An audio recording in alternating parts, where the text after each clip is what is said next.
প্রতিযোগিতাটি champions league বলেই Real Madrid যখনই কাদের কিনারায় চলে যায়, ঘুরে ফিরে চলে আসে তাদের কামব্যাকের নানা ইতিহাস।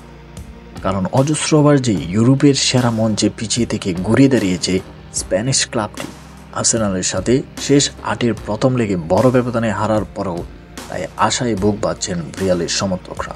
মিডফিল্ডার জুড বেলিংহামও মনে করছেন ফিরে আসা সম্ভব, তবে কোচ কার্লো আনচেলত্তি দেখছেন কঠিন বাস্তবতার চিত্র। গত সপ্তাহে প্রথম লেগে আর্সেনালের মাঠে রিয়াল সেফ উড়ে যায়।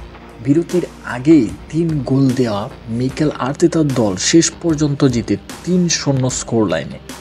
বুধবার ফিরতি লেগ হবে সান্তিয়াগো বার্নাব্যুতে, যে স্টেডিয়ামকে বলা হয় সান্তিয়াগো বার্নাব্যুতে ৯০ মিনিট অনেক লম্বা।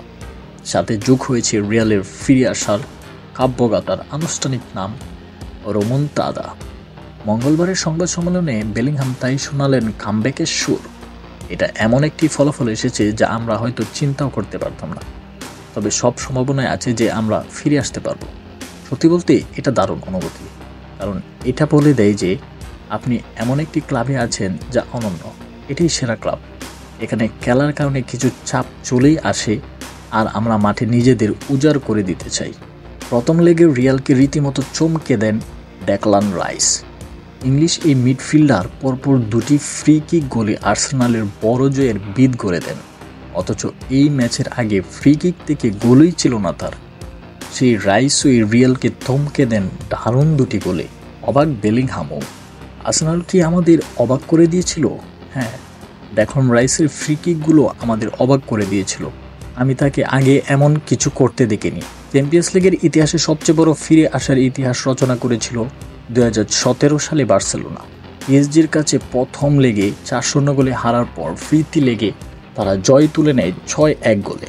২০১৯ সালের সেমিফাইনালে বার্সেলোনার কাছেই প্রথম লেগে ৩-০ গোলে হেরে যাওয়ার লিভারপুল ফিরতি লেগে যেতে ৪-০ গোলে। রিয়ালের জন্য এমন কিছু করার কাজটা হতে পারে আরও কঠিন, কারণ প্রায় ৮০ ম্যাচ ধরে আর্সেনাল ৪ গোল হজম করেনি। শেষবার দলটি ৪ বা তার বেশি গোল খেয়েছিল সেই ২০২৩ সালের ডিসেম্বরে।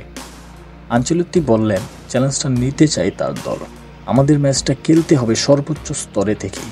আমরা ফলাফলটি পরিবর্তন করব কিনা তা নিয়ে আমরা চিন্তিত নই, তবে আমি যা নিয়ে চিন্তিত তা হলো আমরা নিজেদের সেরাটা ঢেলে দেব। আমি স্থির আছি। এটা আমার প্রথম বড় ম্যাচ নয়, আশা করি এটাই শেষ বড় ম্যাচও নয়।